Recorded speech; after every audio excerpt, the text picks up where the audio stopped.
मेरा नाम विश्वास है। आज मैं बहुत उदास था। घर के बाहर दरवाजे पर खड़ा हुआ बुरी तरह से रो रहा था। आखिरकार मेरे अपनों ने ही मुझे खूब जलील किया था। आज मेरी परवरिश ही मुझे आंखें दिखा रही थी। आखिर ऐसा क्यों होता है? माता पिता अपने बच्चों के लिए, उनकी खुशी के लिए, उनकी ज़रूरतें पूरी करने के लिए क्या क्या नहीं करते। लेकिन जब बच्चे जवान होते हैं तो अपने माता पिता को घर में पड़े हुए उस टीन के डब्बे की तरह समझते हैं जो एक बार इस्तेमाल में आने के बाद दोबारा इस्तेमाल में नहीं आ सकता। उसका क्या होता है? वो कई दिनों तक घर के कोने में काफी समय तक पड़ा रहता है और फिर जब घर की सफाई होती है तो कबाड़ी वाले को उसे बेच दिया जाता है। यही हैसियत अपने ही घर में मेरी भी थी। क्या आप लोग मेरी ये दुख भरी कहानी सुनना चाहेंगे? मेरी कहानी सुनने के बाद आप लोगों को भी ये एहसास होगा कि हम अपने बच्चों के साथ जितना चाहें अच्छा कर ले, लेकिन जिस दिन आपकी औलाद आपसे नजर फेर लेगी उस दिन आपने सारी जिंदगी उनके साथ जितने भी भलाई की है वो सब मिट्टी में मिलकर खाक हो जाएगी। क्या आजकल के बच्चों को ये नहीं पता कि ऐसे समय में माता पिता उनकी परवरिश कितनी मेहनत से करते हैं? इस सदी में जो समय चल रहा है, ऐसे समय में इंसान सिर्फ इतना कमा सकता है जितनी उसकी हैसियत है। वो अपनी हैसियत से बढ़कर अगर कमाने की कोशिश करता है तो उसे अपना कुछ ना कुछ कीमती जरूर गंवाना पड़ता है। आजकल एक मिडिल क्लास इंसान की आमदनी इतनी नहीं है जितनी वक्त के साथ साथ महंगाई बढ़ती जा रही है। मेरी शादी उस समय हुई थी जब मेरी उम्र 25 साल थी। मैंने अपनी पत्नी से पसंद की शादी की थी। मैं उससे बहुत प्यार करता था। जिस लड़की को मैं पसंद करता था उसके घर मैंने अपने माता पिता को राजी करके रिश्ता भेज दिया था और उसके बाद माता पिता ने मुझसे उसकी शादी करवाने में देर नहीं की थी। शादी के बाद हम दोनों एक दूसरे के साथ बहुत खुश थे। मेरे पिता की अपनी पटाखों की दुकान थी। उनकी बहुत आमदनी थी। पूरे शहर में उनके ही पटाखे बिकते थे। हमारे पास पैसों की कोई कमी नहीं थी। जिंदगी बहुत अच्छी गुजर रही थी। जब मेरी शादी हुई तो मेरी पत्नी ने आकर हमारे घर को बहुत अच्छे से संभाल लिया था। मेरी माँ मेरी शादी के 2 साल बाद इस दुनिया से चली गई। पिताजी का काम अभी भी बहुत अच्छा चल रहा था। मेरी शादी हुई तो मेरी पत्नी ने शादी के 1 साल बाद बेटी को जन्म दिया। मेरी बेटी बहुत खूबसूरत थी। उससे मैं बहुत प्यार किया करता था। उस समय मैं भी अपने पिताजी की दुकान पर पटाखे बेचता था। हमारे यहाँ पटाखे बनते भी थे और दूसरे शहरों में सप्लाई भी होते थे। हमारा पटाखों का बहुत बड़ा कारोबार हो गया था क्योंकि मेरी शादी के कुछ समय के बाद ही हमने पटाखे की छोटी सी दुकान से बड़ा सा कारखाना कर लिया था और उसमें हमने कुछ लोगों को नौकरी पर भी रखा था जो पटाखे बनाने में हमारी मदद किया करते थे, जिनको हम महीने की तनख्वाह पर रखते थे। हमारी जिंदगी बहुत अच्छी गुजर रही थी। मेरी पहली बेटी जिसने घर में आने के बाद रौनक बिखेर दी थी। मेरी पत्नी उसे बहुत प्यार दिया करती थी। मेरे पिता उसे अपने घर की लाडली बनाकर रखते थे। जिंदगी में इतनी खुशियां थी कि ऐसा लगता था जैसे जो हो रहा है बहुत अच्छा हो रहा है और वक्त बस इसी तरह से चलता रहे। लेकिन वक्त कहाँ किसी का रहा है। वक्त तो हमेशा बदलता रहता है। कुछ साल खुशी के इसी तरह से गुजर गए। ये 5 साल मेरी जिंदगी के इतने हसीन साल गुजरे थे जिनमें मैंने अपनी पूरी जिंदगी एक साथ जी ली थी। मेरी बड़ी बेटी कंचन के होने के 2 साल बाद मेरी पत्नी ने एक और बेटी को जन्म दिया। उसका नाम हमने श्रुति रखा और फिर श्रुति के 2.5 साल के बाद मेरी पत्नी ने बेटे को जन्म दिया। बेटे का नाम हमने दीपक रखा था। हमारा परिवार पूरा हो चुका था। मेरे पिता बहुत खुश थे। उन्हें अपने परिवार से इतनी खुशियां मिल गई थी कि इस दौरान उन्हें कभी माँ की ज्यादा याद नहीं आई थी। फिर एक वक्त ऐसा आया जब मेरे बच्चे छोटे थे। उनकी जिंदगी का ऐशो आराम अब खत्म होने वाला था। अब हम सब का बुरा समय पलटकर हमारे ही सामने आने वाला था।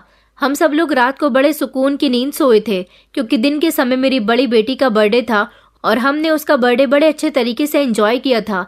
मेरी बड़ी बेटी कंचन से घर के सब लोग ही बहुत प्यार करते थे क्योंकि वो घर की पहली बच्ची थी। वो पूरे 6 साल की हो चुकी थी। उसकी बर्थडे सेलिब्रेट करने के बाद हम लोग रात को थकार कर बिस्तर पर लेटकर बेफिक्रे की नींद सो गए थे।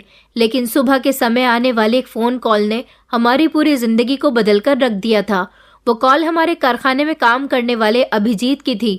अभिजीत हमारी फैक्ट्री का एक नौकर था। उसने रोते हुए बताया कि मालिक जल्दी से फैक्ट्री आ जाओ, यहाँ पर आग लग गई है। उस समय सुबह के 8 बज रहे थे। पापा ने मुझे ये बात बताई तो मैं भी घबरा गया था। हम दोनों बाप बेटे फौरन ही भागकर फैक्ट्री की तरफ गए। वहां जाने के बाद हमने देखा कि उधर तो बड़ी भीषण आग लगी हुई थी।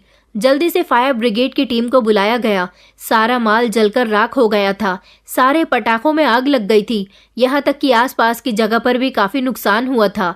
पटाखे उड़कर दुकान से निकले थे। सुबह का समय था, इसलिए रोड पर ज्यादा लोग नहीं थे, लेकिन जितने लोग थे उनको भी काफी नुकसान पहुंचा था। काफी सारे लोग तो घायल हुए थे। वहां काफी भीड़ लगी हुई थी। बहुत देर तक फायर ब्रिगेड ने भी आग बुझाने की कोशिश की, मगर आग थी कि बुझने का नाम ही नहीं ले रही थी। 2 घंटे बाद जब आग बुझी और सब कुछ शांत हुआ तो पता चला कि हमारी फैक्ट्री में मौजूद सारा ही सामान जलकर राख हो गया। हमारा बहुत नुकसान हुआ था। ये नुकसान मेरे पापा बर्दाश्त न कर सके। मेरे पापा की उसी समय तबीयत बिगड़ गई। उनको जोरदार हार्ट अटैक आया था। उनको अस्पताल में भर्ती कराया गया। इलाज के दौरान उनकी मौत हो गई। ये सदमा मेरे लिए बहुत बड़ा था। एक तो सब कुछ बर्बाद हो चुका था, दूसरी तरफ मेरे पापा भी इस दुनिया को छोड़कर चले गए। मैं तो अपना सर पकड़कर रोने बैठ गया था कि आखिर ये क्या हो गया। ऐसा तो मैंने सोचा भी नहीं था। वो फैक्ट्री हमारे लिए सब कुछ थी। उस फैक्ट्री से ही तो हम बाप बेटा अपना गुजारा करते थे। पटाखे की हमारी जानी मानी दुकान से हमने बड़ी सी फैक्ट्री खोली थी, जिसमें सिर्फ हम ही नहीं, हमसे ना जाने कितने लोग जुड़े हुए थे, जिनका बहुत नुकसान हुआ था। मगर जिन लोगों का नुकसान हुआ था, उनका नुकसान भी अब हमें ही पूरा करना था। मेरी समझ नहीं आ रहा था कि मैं क्या करूं। जिन लोगों को पटाखे सप्लाई करने का कॉन्ट्रैक्ट हमने लिया हुआ था, उनको हमें पैसे वापस करने थे या फिर उन्हें उसी की क्वांटिटी में पटाखे देने थे। कोई भी हमारी परेशानी समझने के लिए तैयार नहीं था। पिताजी की चिता की आग ठंडी हुई तो कर्जदार दरवाजे पर कुंडी बजाने लगे थे। जिंदगी बड़ी परेशानी भरी गुजर रही थी। मैं बहुत परेशान था। इसी दौरान मेरी पत्नी की भी तबीयत खराब रहने लगी और एक दिन वो चक्कर खाकर गिर गई थी। मैं बहुत परेशान हुआ था। मैं उसे अस्पताल लेकर गया तो डॉक्टर ने बताया कि उसे कैंसर जैसी बड़ी बीमारी हो गई है और उसकी बीमारी काफी हद तक बढ़ गई है। उसे इलाज की बहुत जरूरत है। मैंने डॉक्टर से इलाज स्टार्ट करने के लिए कहा था, मगर मेरी पत्नी का इलाज सिर्फ कुछ ही दिन हो सका, क्योंकि मैं कर्जदारों का कर्ज निपटाने में लग गया था। इस दौरान मेरी पत्नी का इलाज ठीक से नहीं हो सका। ना ही अब मेरे पास इतने पैसे थे कि मैं अपनी पत्नी का इलाज कर सकता था। रोड पर जो हमारी फैक्ट्री थी, वो मेरे पापा के दोस्त की जमीन थी। उस पर मेरे पापा और मेरे पापा के दोस्त ने पार्टनरशिप में काम किया हुआ था। उन्होंने जमीन पूरे अपने कब्जे में कर ली थी। पार्टनर होने के मुताबिक इस हादसे में जितना नुकसान हुआ था, उसमें भी वो बराबर के हकदार थे। मगर उन्होंने कोई भी नुकसान उठाने से इनकार कर दिया था और सब लोगों से कह दिया था कि वो मेरे पापा के पार्टनर नहीं थे, बल्कि उन्होंने तो मेरे पापा को जमीन फैक्ट्री बनाने के लिए दी हुई थी और ये जमीन उनकी ही है। मैं तो चारों तरफ से परेशानियों में घिर गया था। मैं कर्ज में इतना डूब चुका था कि मैंने अपना घर भी बेच दिया। अब मैं पूरी तरह से बर्बाद हो गया था। अब बर्बादी हमारे घर तक आ पहुंची थी। मैं अपनी पत्नी और बच्चों को लेकर किराए के घर में चला गया था। मेरी पत्नी की तबीयत ठीक होने का नाम नहीं ले रही थी। मुझसे जितना हो पा रहा था मैं उसके लिए कर रहा था, लेकिन फिर एक दिन वो भी अपनी जिंदगी की बाजी हार गई। उसे ठीक इलाज नहीं मिल सका। मेरी जीवन साथी मुझे छोड़कर चली गई थी। एक वही तो थी जो मुझे सबसे ज्यादा समझती थी, जो मेरे हर अच्छे बुरे हालात में मेरे साथ डटकर खड़ी रही थी, हमेशा मुझे हौसला देती थी। लेकिन अब वो भी मुझे अकेला छोड़ गई थी। मैं अपने बच्चों की परवरिश अकेले कैसे करता, मुझे कुछ समझ में नहीं आ रहा था। ऐसे हालात और फिर मेरा पूरी तरह से अकेला रह जाना मुझे बहुत सता रहा था। बच्चे उस समय छोटे छोटे थे। मेरी सेहत भी दिन ब दिन कमजोर होती जा रही थी। मेरे लिए शायद अब कोई काम भी नहीं बचा था। बच्चे भूखे बिलखते रहते थे।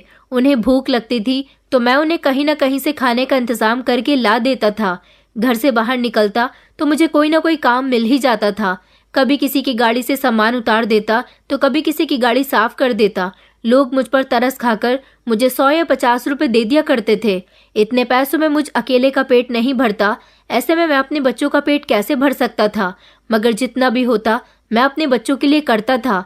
मेरे बच्चे जो पहले बहुत अच्छे स्कूल में पढ़ते थे, अब स्कूल से भी उन्हें निकाल दिया गया था। मेरी बड़ी बेटी और मेरी छोटी बेटी दोनों ही कुछ समय तक स्कूल गई, लेकिन स्कूल वालों ने भी उन्हें स्कूल से निकाल दिया क्योंकि उनकी फीस के ड्यूज क्लियर नहीं थे। आजकल हर काम पैसे से होता है। पैसे की कितनी अहमियत होती है, ये बात मुझे अपने पिताजी के मरने के बाद पता चल गई थी। और अब मैं अपने बच्चों का रखवाला बना हुआ था। मैं हमेशा किसी न किसी काम की तलाश में रहता था।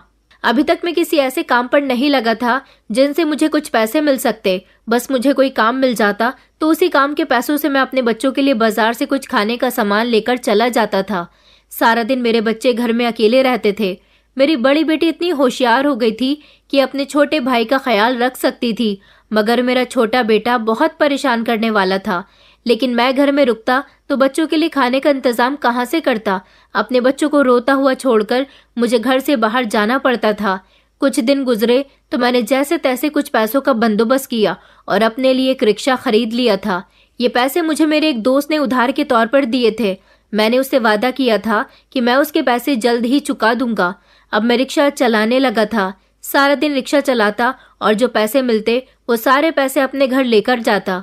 मेरे बच्चों को हमेशा से ही अच्छा खाने पीने की आदत थी, मगर अब वक्त ऐसा आ गया था कि 2 वक्त की रोटी ही मुश्किल से मिल रही थी। घर में खाना बनाने वाली भी कोई नहीं थी। मैंने धीरे धीरे अपने दोस्त के वो पैसे भी अदा कर दिए थे जिससे मैंने रिक्शा खरीदी थी। अचानक घर में परेशानियों का आ जाना और फिर ऐसी परेशानियों का आना जिनके बारे में आपको कभी कुछ पता भी ना हो और ना ही कभी उन परेशानियों से निकलने का कोई रास्ता नजर आ रहा हो। ऐसे समय में हमारा मन करता है कि हम सब कुछ छोड़कर इस दुनिया से ही चले जाएं।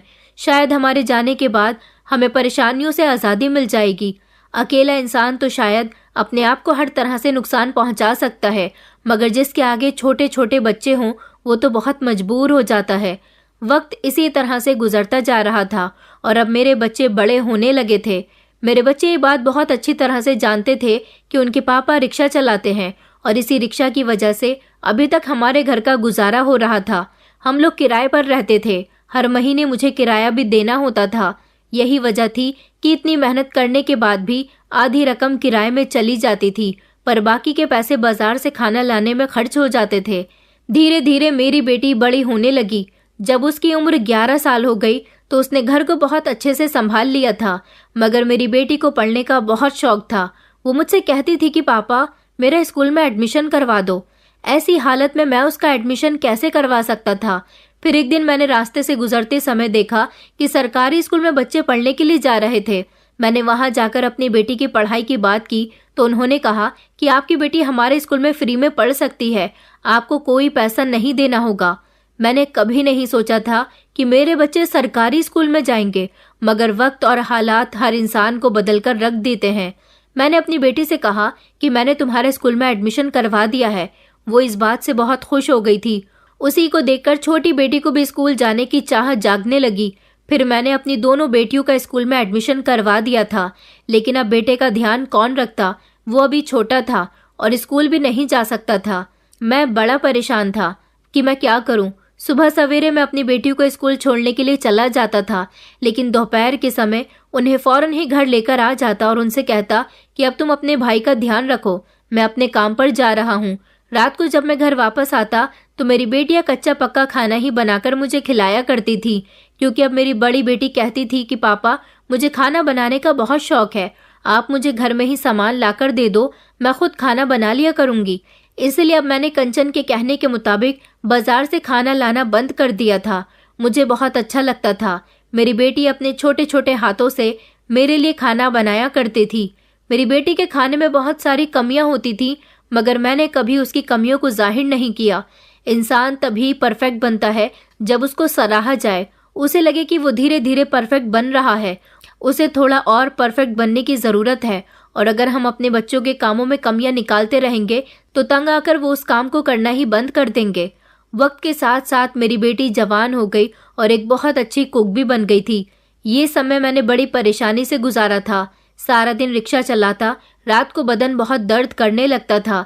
अपने बच्चों को सुकून की नींद सोते हुए देखकर मुझे बहुत खुशी मिलती थी। अब वो पेट भरकर खाना खाकर सो जाते थे। मेरी बेटी से बहुत अच्छा खाना बनाना आ गया था। उसकी उम्र 16 साल हो गई थी, जबकि श्रुति भी उसके साथ काम में हाथ बटाया करती थी। दोनों पढ़ाई में भी बहुत अच्छी थी। कंचन का इंटर कंप्लीट होने वाला था, जबकि श्रुति हाई स्कूल में पहुंच गई थी। मैंने दीपक का एडमिशन भी उसी स्कूल में करवा दिया था। बच्चे सरकारी स्कूल में पढ़े थे, मगर मेरे बच्चे बहुत टैलेंटेड थे, दिमाग के बहुत तेज थे, इसलिए उन्होंने पढ़ाई को बहुत ज़्यादा सीरियस लिया था। मेरा बेटा दीपक मुझे मेहनत करते हुए देखता तो बहुत खुश होता था। श्रुति और कंचन ने एक दिन मुझसे जिद की कि वो दोनों कहने लगीं कि पापा हम दोनों बहनें सिलाई सीखना चाहते हैं, हमें सिलाई सीखने का बहुत शौक है। हमारे स्कूल की एक टीचर है जो अपने घर पर लड़कियों को सिलाई सिखाती हैं। मैंने कहा कि बेटा तू सीख लो, मैंने तुम लोगों से कब मना किया। वो दोनों थोड़ी शांत हो गईं। उन्होंने कहा कि सिलाई सीखने के लिए पैसों की ज़रूरत है, हर महीने हमें उनको पैसे देने होंगे। मैंने जब बेटियों के चेहरे पर उदासी छाई हुई देखी तो मैंने उनको खुश करने की कोशिश की। मैंने कहा कि तुम्हें परेशान होने की ज़रूरत नहीं है, बताओ कितने पैसे, मैं तुम लोगों को दे दूंगा। कंचन कहने लगी, लेकिन पापा, हर महीने आपको घर का किराया भी तो देना होता है, और फिर बढ़ती हुई महंगाई के साथ साथ मकानदार ने किराया भी बढ़ा दिया है। लाइट और पानी का बिल भी हमें ही देना पड़ता है। ऐसे में एक और खर्च आप कैसे अफोर्ड करोगे?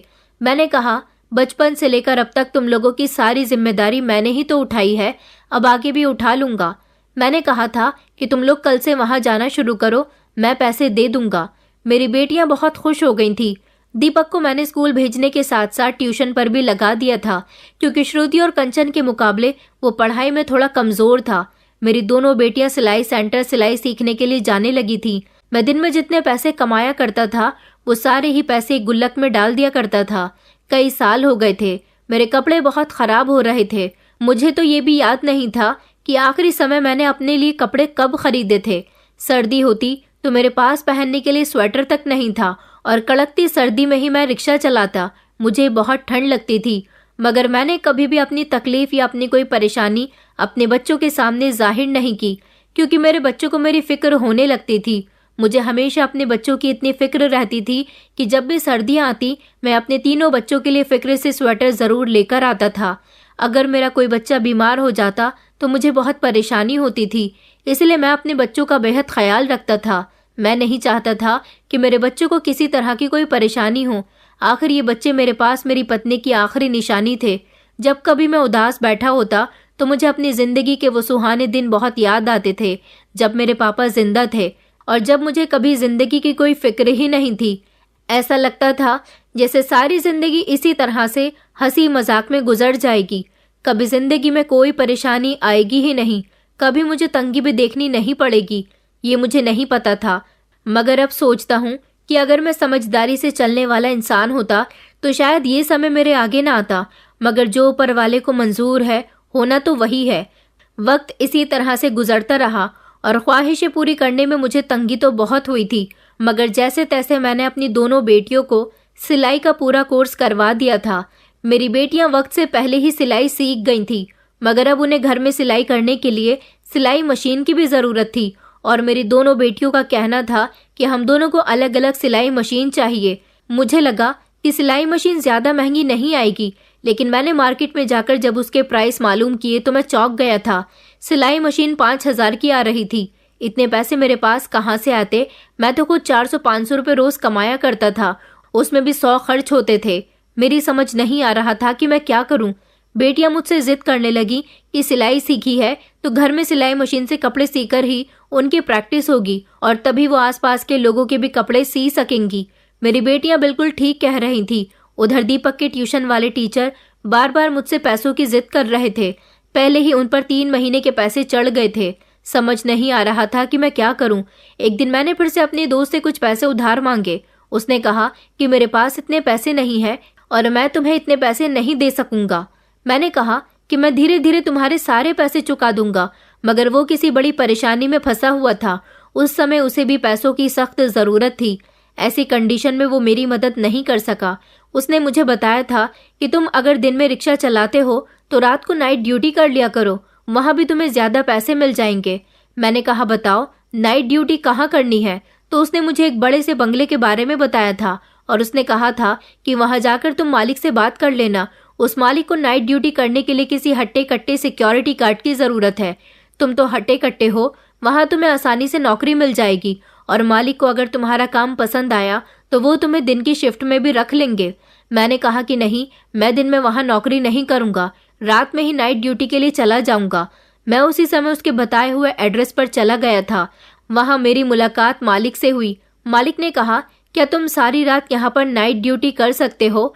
क्योंकि वो आउट एरिया था, जंगलों की तरफ वो बंगला बना हुआ था। ज्यादातर वो बंगला खाली था। मालिक को इस बात का डर था कि कहीं उस बंगले में रात के अंधेरे में कोई घुस ना जाए, इसलिए वो पहरेदार के तौर पर सिक्योरिटी गार्ड की तलाश कर रहे थे। उन्होंने कहा कि यहाँ हर कोई नौकरी नहीं कर सकता, क्योंकि रात के समय यहाँ जंगली जानवर आने का भी खतरा रहता है और चोर उचक्कों का भी डर रहता है। मैंने कहा मगर यहाँ तो आसपास कोई घर नहीं है, वो कहने लगे कि तुम उन लोगों को नहीं जानते जो चोरी करके भागने के बाद छुपने के लिए जगह ढूंढते हैं। तुम सोच लो, तुम्हें यहाँ पर नौकरी करनी है तो मैं तुम्हें अच्छे खासे पैसे दूंगा। मुझे क्या सोच विचार करना था। बच्चों की खातिर मैंने कभी किसी बात की परवाह नहीं की थी, इसीलिए मैंने खुशी खुशी उस नौकरी के लिए हाँ कर दी। लेकिन पहले मैंने बंगले के मालिक से 10,000 रुपये एडवांस पकड़ लिए थे। सबसे पहले मैंने तो अपनी दोनों बेटियों को सिलाई मशीन लाकर दी। मेरी बेटियां खुश हो गई थी, उन्होंने अपना काम चालू कर लिया था, मगर वो हैरान थी कि एक ही दिन में 2-2 सिलाई मशीन का बंदोबस्त कहाँ से करके लाया। मैंने उनको कुछ नहीं बताया था। जब रात का समय हुआ तो मैं घर से नाइट ड्यूटी करने के लिए निकलने लगा। मेरे तीनों बच्चे पूछने लगे कि पापा आप कहाँ जा रहे हो। मैंने उनसे कहा कि मुझे एक नई नौकरी मिली है, मैं सुबह तक वापस आ जाऊंगा, तुम लोग घर का दरवाजा अच्छे से बंद कर लेना। फिर मैं यहाँ इस बंगले में पहरा देने के लिए आ गया था। यहाँ पर मुझे बहुत डर लग रहा था, मगर मैं क्या करता। यहाँ बैठे बैठे मुझे अपनी पुरानी जिंदगी बहुत याद आती थी और उसी को याद करते करते सारी रात गुजर गई। वक्त इसी तरह से गुजरता जा रहा था। अब तो मेरा बेटा दीपक भी जवान हो गया था। मेरे बेटे का इंटर कंप्लीट हो गया था। मैंने कहा बेटा, मैं तुम्हें अच्छे स्कूल में तो नहीं पढ़ा सका, मगर मैंने तुम्हें ट्यूशन दिलवाया। मैं चाहता हूँ कि अब तुम भी कोई नौकरी करने लगो। अब तुम बड़े हो गए हो, तुम्हारी बहनें भी जवान हो रही हैं, एक दिन उनकी भी शादी करनी है। दीपक ने उस दिन मुझे बड़ा करारा जवाब दिया था। उसके जवाब ने मेरे दिल पर एक अजीब सा जख्म डाल दिया था। उसने कहा था कि पापा मैं अभी बच्चा हूँ, मेरी अभी खेलने कूदने की उम्र है, मैं कोई नौकरी नहीं करना चाहता। सारी जिंदगी भी आपने हमें मेहनत मजदूरी करके खिलाया पिलाया है, आगे भी इसी तरह से करते रहिए। जब मेरा नौकरी पर जाने का मन करेगा तब मैं चला जाऊंगा। दीपक की बात सुनकर मैं खामोश हो गया था। वो बस सारा दिन अपने दोस्तों के साथ आवारागर्दी करता फिरता था। उसे इस बात की फिक्र ही नहीं थी कि उसके पिता सारा दिन रिक्शा चलाता है और रात को नाइट ड्यूटी करता है। जवान बेटा अपने पिता का दायां हाथ होता है, मगर मेरे बेटे को तो कोई फिक्र ही नहीं थी। हाँ, लेकिन श्रुति और कंचन धीरे धीरे कामयाब होती जा रही थी। उन्होंने लोगों के कपड़े सिलने शुरू कर दिए थे और मेरी बेटियों के हाथ के सिले हुए कपड़े आस पड़ोस के लोगों को इतने पसंद आते थे कि सभी लोग मेरी बेटियों से ही अपने कपड़े सिलवाया करते थे। श्रुति और कंचन से हर तरह की ही सिलाई आ गई थी। वो घर में बैठे बैठे अच्छे खासे पैसे कमाने लगी थी। यहाँ तक कि उन्होंने कॉलेज में भी एडमिशन ले लिया था और वो अपनी पढ़ाई प्राइवेट ही पूरी कर रही थी। अपनी फीस का खर्चा भी वो खुद ही उठाया करती थी। घर के काम भी अच्छे से देख लिया करती थी और खाना भी बहुत टेस्टी बनाया करती थी। मुझे अपने घर में अब एक अजीब तरह का ही सुकून महसूस होता था। मेरी बेटियां मेरा सहारा बन गई थी। मेरे दिल से अब थोड़ा बोझ कम हो गया था, लेकिन मैं दीपक की तरफ से बहुत परेशान रहता था। वो मेरा कोई कहना नहीं मानता था। शायद मैं अपनी मेहनत मजदूरी में इतना बिजी हो गया था कि मैंने अपने जवान होते बेटे पर ध्यान देने की कोशिश ही नहीं की। ये नहीं सोचा कि वो लड़कों के साथ रहकर बिगड़ भी सकता है। लोग अब मुझसे मेरे बेटे की शिकायतें करने लगे थे कि तुम्हारा बेटा सिगरेट पीता है। हमने उसे कई बार गुटखा खाते हुए भी देखा है। मैंने अपने बेटे को कई बार डांटा, मगर वो जवान खून था, अपने पिता की डांट को अपनी बेइज्जती समझता था। उधर मैं अपनी जान पर खेलकर अभी भी दिन रात मेहनत मजदूरी कर रहा था। मुझे मालिक अच्छे पैसे देते थे। मैंने सोच रखा था अगर मेरा बेटा भी नौकरी पर लग गया तो मैं नाइट ड्यूटी करना छोड़ दूंगा और सिर्फ रिक्शा ही चलाया करूंगा। लेकिन मेरा बेटा था कि कुछ सोचने समझने के लिए तैयार ही नहीं था। लेकिन अब मेरी बेटियां भी धीरे धीरे बदलने लगी थी। उन्होंने अपना लाइफस्टाइल भी बहुत बदल लिया था। वो लोग अपनी मर्जी के कपड़े बनाती और खूब डिजाइनर कपड़े पहनती थी। आजकल के माहौल में उन्होंने खुद को ढाल लिया था। वो बहुत खुश रहती थी। वक्त के साथ साथ उन्होंने घर को भी एक बुटीक का रूप दे दिया था, जहां लोग उनसे महंगी कीमत में कपड़े सिलवाने के लिए आया करते थे। बड़े बड़े अमीर घर की औरतें भी उनसे कपड़े सिलवाती थी। यहाँ तक कि मेरी दोनों बेटियों ने एक कंपनी से कांटेक्ट कर लिया था, जिनका एक बड़ा ब्रांड था। वो उसी कंपनी के कपड़े सिलने लगी थी। दिन रात मेरी बेटियां इतनी मेहनत करती थी कि उन्होंने अपनी मेहनत की कमाई से काफी कुछ कर दिखाया था। अभी हम लोग किराए के घर में ही रह रहे थे। जिस घर में हम रहते थे उसका ऊपर वाला पोर्शन भी मेरी बेटियों ने रहने के लिए किराए पर ले लिया था, जबकि जिस नीचे वाले पोर्शन में हम पहले से रह रहे थे उसे उन्होंने बुटीक बना लिया था। बेटियों की तरफ से तो मैं बेफिक्र था। एक दिन मुझे अपने बेटे पर बहुत गुस्सा आ गया जब मेरे पास मोहल्ले के ही एक लड़के ने आकर शिकायत की। उसने कहा कि आपका बेटा किसी से झगड़ा कर रहा है। मैं उस समय एक सवारी को लेकर जा रहा था। मैंने उसी समय अपने रिक्शे से सवारी को उतार दिया और रिक्शा खड़ी करके अपने बेटे को देखने के लिए चला गया। मैंने देखा कि वो बुरी तरह से एक लड़की को मार रहा था। वो दोनों आपस में इतनी लड़ाई कर रहे थे कि दोनों ने एक दूसरे के कपड़े भी फाड़ दिए थे। दीपक के सर में चोट आई थी, जबकि दीपक ने उस लड़के के हाथ पर कुछ मार दिया था। आसपास खड़े हुए सारे लोग उन्हें देख रहे थे, मगर किसी की इतनी हिम्मत नहीं हो रही थी कि वो उन दोनों को बचा सके।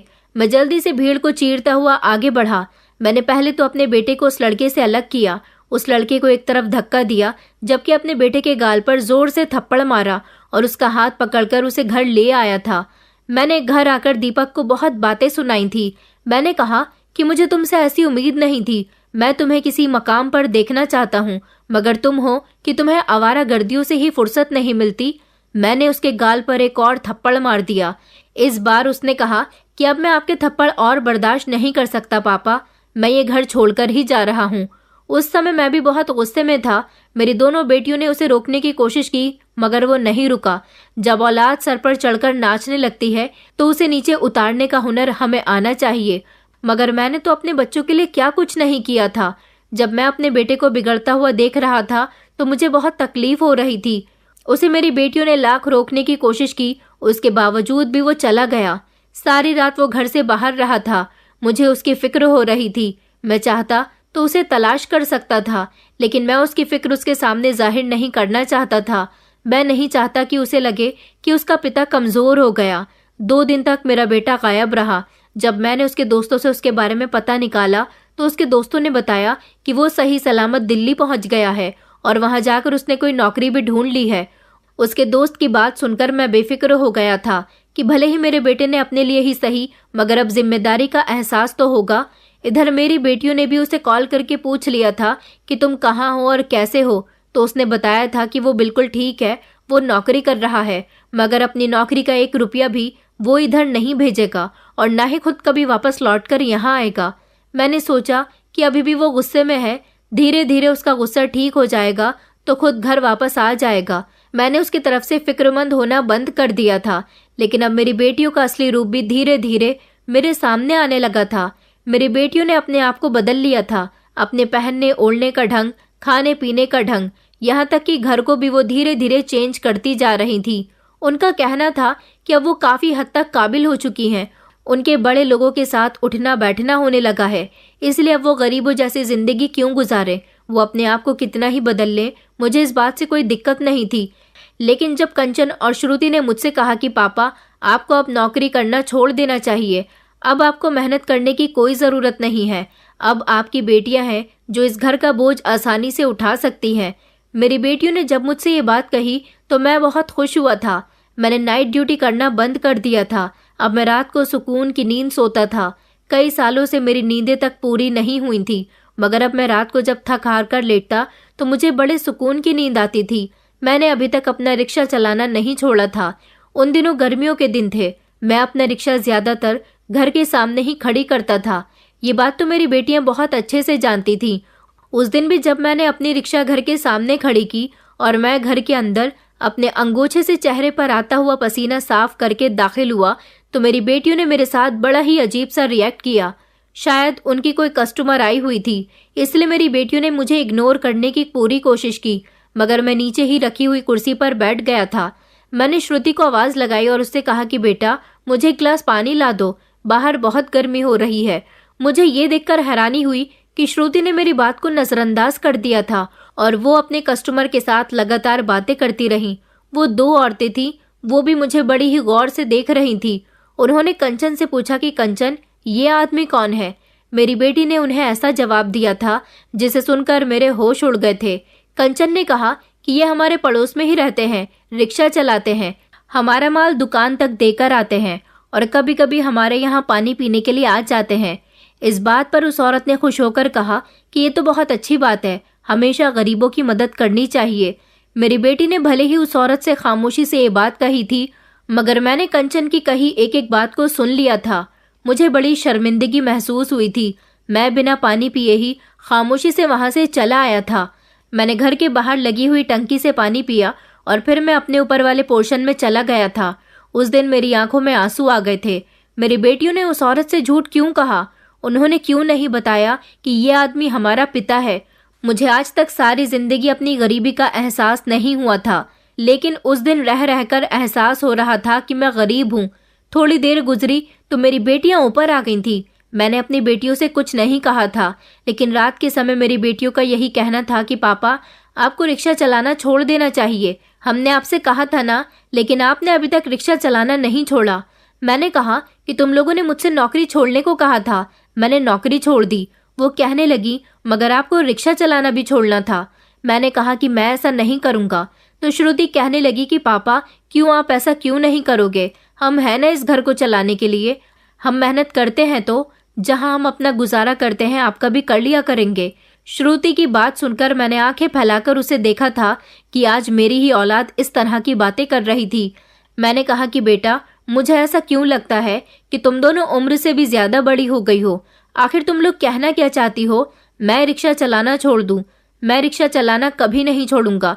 तुम दोनों पराए घर की हो, एक दिन तुम्हारी शादी हो जाएगी, दोनों इस घर से चली जाओगी, और तुम्हारा भाई, वो भी एक नंबर का निकम्मा है, उससे भी मुझे किसी अच्छे की उम्मीद नहीं है। इस रिक्शा ने मेरा बहुत साथ दिया, इसी को चला चलाकर मैंने अपना और तुम्हारा पेट पाला है।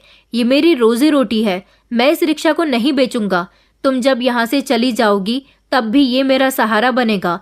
तुम्हारे जाने के बाद भला मैं किसके आगे हाथ फैलाऊंगा? और फिर मुझे तुम लोगों की शादियां भी तो करनी है, तुम्हारी शादियों के इंतजाम करके रखने होंगे। मेरी इस बात पर कंचन कहने लगी कि आपको हमारी शादी का इंतजाम करने की कोई ज़रूरत नहीं है, हम अपनी शादी का इंतजाम खुद कर लेंगे। हम इतना कमाने लगे हैं कि हमने धीरे धीरे अपना जेवर जोड़ना शुरू कर दिया। मैंने कहा कि बेटा, तुम लोग सच में बहुत समझदार हो। हमारे ज़माने में लड़कियों की शादियाँ उनके माता पिता किया करते थे, उनके दहेज की और जेवर की फिक्र उनके माता पिता को होती थी। मगर चलो अच्छी बात है। कंचन कहने लगी, तो फिर आप रिक्शा चलाना कब बंद कर रहे हो? मैंने कहा, मैं तुम लोगों की बात नहीं मानूंगा। आखिर तुम्हें मेरी रिक्शा से क्या प्रॉब्लम है? श्रुति कहने लगी कि जी पापा, हमें बहुत बड़ी प्रॉब्लम है। आपकी हालत इतनी खराब होती है, आप ठीक से कपड़े भी नहीं पहनते। हमारे बुटीक में अमीर अमीर घर की औरतें और लड़कियां आती हैं, उन लोगों को पता चलेगा कि आप हमारे पापा हो तो हमारी कितनी इंसल्ट होगी उनके सामने। कोई यही कहेगा कि तुम लोग इतनी स्मार्ट हो और तुम्हारा अच्छा खासा बड़ा बुटीक है, तुम्हारा पिता अभी भी रिक्शा चलाता है। अब उन्हें कौन बताए कि हमारे पापा तो हमारे रेपुटेशन के बारे में सोचते ही नहीं हैं। हमें बहुत शर्मिंदगी का सामना करना पड़ता है अपने कस्टमर्स के सामने, और आप हर रोज दोपहर के समय सामने ही रिक्शा लगा देते हो। ऊपर से आपकी हालत भी इतनी खराब होती है कि कोई भी देखकर आपको नहीं कह सकता कि आप हमारे पापा हो। आज अपने बच्चों को इस तरह से अपनी आंखों के सामने बोलते हुए देखकर मेरे दिल पे छुरियां चल रही थी। मन कर रहा था कि ये सब देखने से पहले मेरी जान क्यों नहीं चली गई। अच्छा हुआ मेरी पत्नी इस दुनिया से पहले ही चली गई। ऐसे समय में अगर वो जिंदा होती और अपनी बेटियों को इस तरह की बातें करते हुए देख रही होती तो वो बेचारी जीते जी मर जाती। मैंने अपनी बेटियों को कोई जवाब नहीं दिया था, मगर मेरे दिल को बहुत ठेस पहुंची थी। मैंने अपनी आदतें बिल्कुल नहीं बदली थी, लेकिन मेरी बेटियां इतनी हद तक बदल गई थी जितनी मुझे उनसे उम्मीद भी नहीं थी। उनकी कमाई अब काफी हद तक ज्यादा होने लगी थी। दिन रात वो सिलाई करती रहती थी। उनका बुटीक कितना अच्छा चल रहा था कि उन्हें अब वर्कर्स की भी जरूरत पड़ने लगी थी। इसलिए उन्होंने अपने बुटीक में काम करने के लिए अब 2-3 लड़कियों को भी नौकरी पर रख लिया था। पैसे कमा कमा कर उन्होंने अपनी बुटीक में कपड़े सिलने वाली हर तरह की मशीनें भी रख ली थी। उन्होंने आसपास की अमीर लड़कियों को अपनी दोस्त भी बना लिया था, और वह मोहल्ले में सबको बताया करती थी कि वो कितना पैसा कमाने लगी हैं। यहाँ तक कि अपनी शादी के लिए उन्होंने जेवर इकट्ठा करना शुरू कर दिया। उनका मानना था कि ऐसा अगर वो कहेंगी तो उनके लिए अच्छे घर से रिश्ते आएंगे। अपनी बेटियों को दौलत के लालच में इतना उछलता हुआ देखकर मुझे सुकून नहीं मिला था। उनकी आंखों पर दौलत की पट्टी बंध गई थी, तभी तो उन्हें अपना पिता भी नजर नहीं आ रहा था। अब तो वो सारा दिन काम में इस तरह लगी रहती थी कि मेरा घर में आना जाना भी उन्हें बहुत बुरा लगता था। वो मुझे वक्त पर खाना भी नहीं देती थी। एक दिन एक लड़की ने मुझे मेरे ही घर के एड्रेस पर जाने के लिए कहा। उन्होंने जब मेरी बेटियों के बुटीक का नाम बताया तो मैंने उसे बड़े गर्व से बताया कि वो मेरी बेटियों का बुटीक है। आइए, मैं आपको अपनी रिक्शा में बैठाकर वहां छोड़ देता हूँ। वो मेरी रिक्शा में बैठ गई। वो लड़की आदत की बहुत अच्छी थी। सारे रास्ते वो मुझसे बातें करते हुए आई। उसे मुझसे बात करके बहुत खुशी मिली थी। उस लड़की को मैंने अपने घर के दरवाजे पर छोड़ दिया था। दोपहर का समय हो रहा था।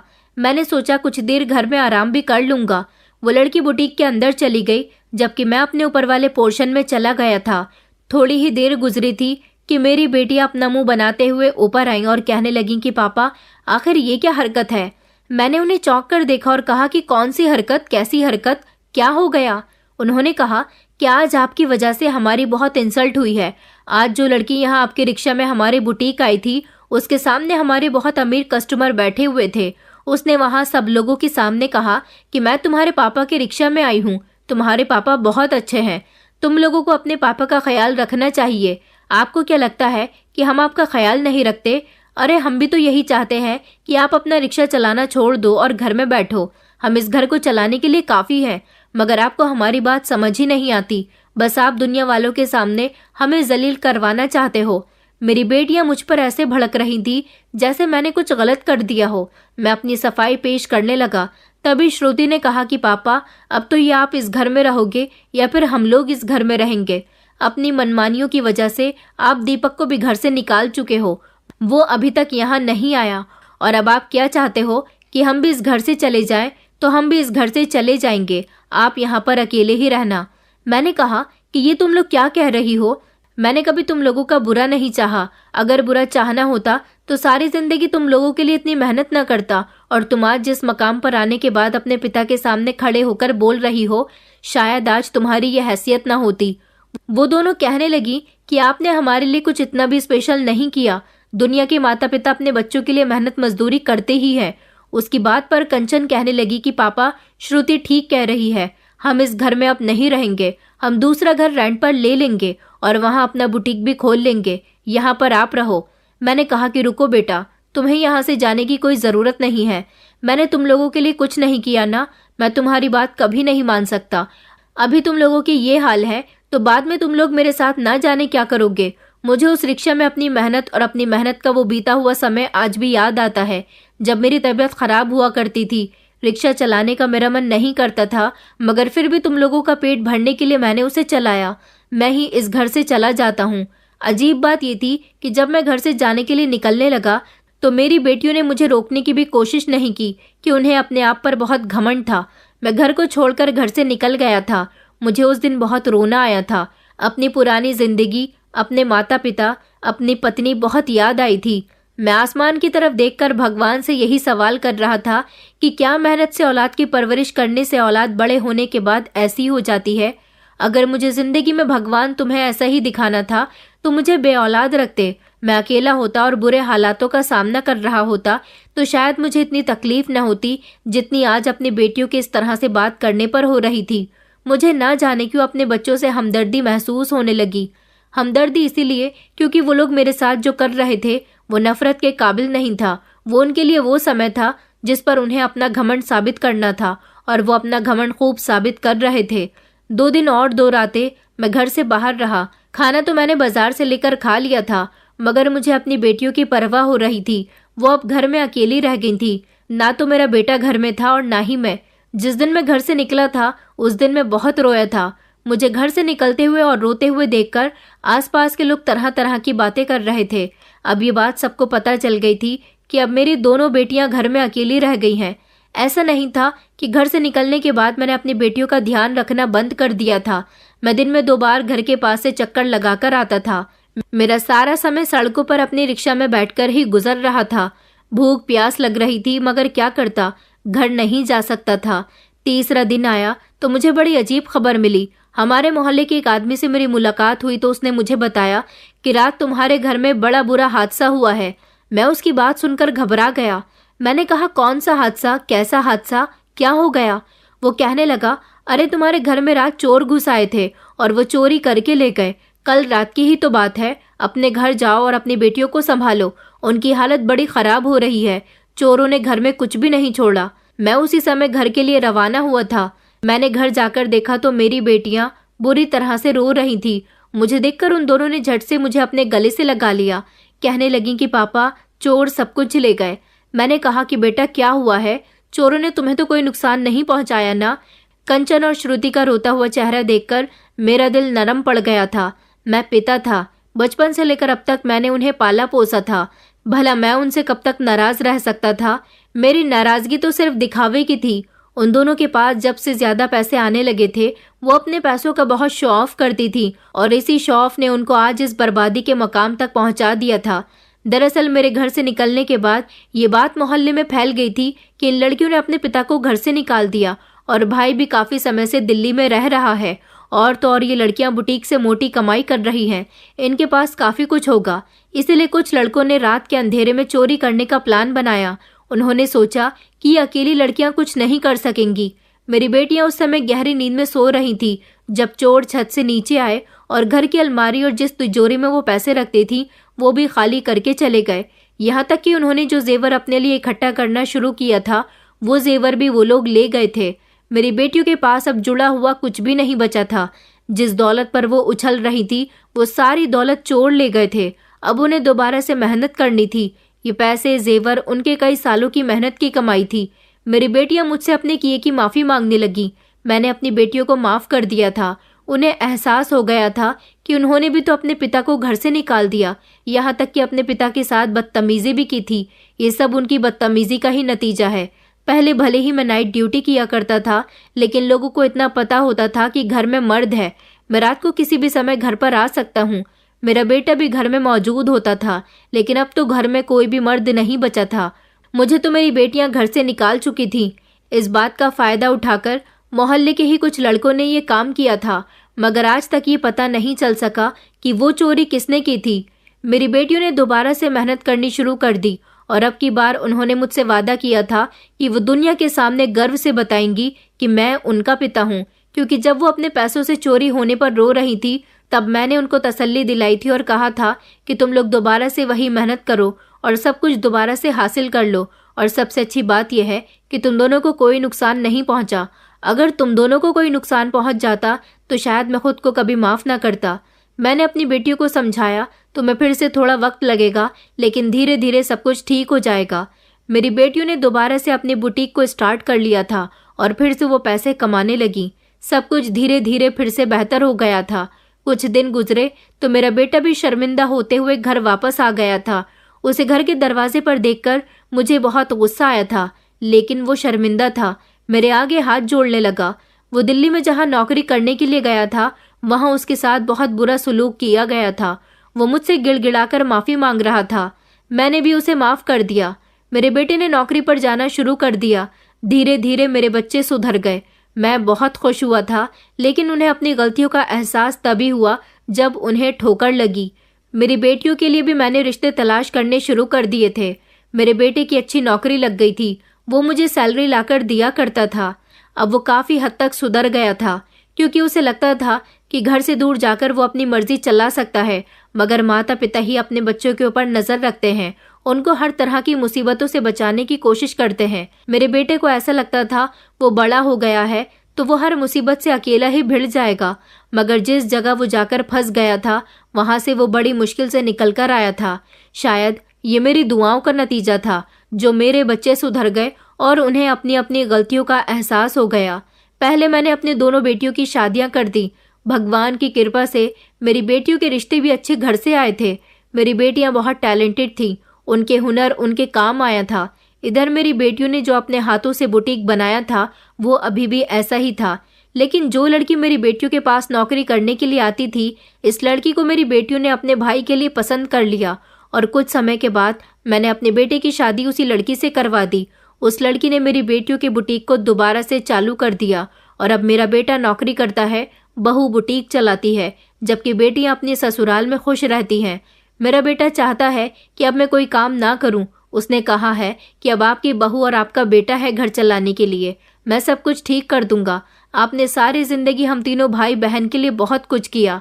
मेरी बहू बहुत अच्छी थी, उसने घर को बहुत अच्छे से संभाल रखा था और वो मुझे बिल्कुल अपने पिता समान समझती थी। इस तरह मेरा घर कई सालों के बाद बस गया था। मेरे बेटे और बहू ने मेहनत से उस घर को खरीद लिया था जिसमें हम लोग रहते थे। अब वो घर हमारा अपना हो गया था। मेरी बेटियां बहुत खुश होती हैं कि उनके पास ही काम करने वाली लड़की ने उनके बुटीक को दूसरा नाम दे दिया। मेरी बेटियां अभी भी बुटीक चला रही हैं, मगर अपनी अपनी ससुराल में। जिंदगी बहुत अच्छी और खुशगवार गुजर रही है। वक्त रहते बच्चों को अगर अपनी गलती का एहसास हो जाए तो वो अपने आने वाले समय के लिए मुसीबतें पैदा ना करें। क्योंकि जैसा आप अपने माता पिता के साथ आज करते हो वैसा ही कल आपको माता पिता बनने के बाद भुगतना होगा। इसलिए अपने कल को आज से बेहतर बनाने की कोशिश कीजिए। दोस्तों, उम्मीद करती हूँ आपको हमारी कहानी पसंद आई होगी। कहानी पसंद आई है तो वीडियो को लाइक करें, चैनल पर नए हैं तो चैनल को सब्सक्राइब करें और हाँ, नोटिफिकेशन बेल को जरूर दबाएं ताकि अगली अपडेट सबसे पहले आपको मिले।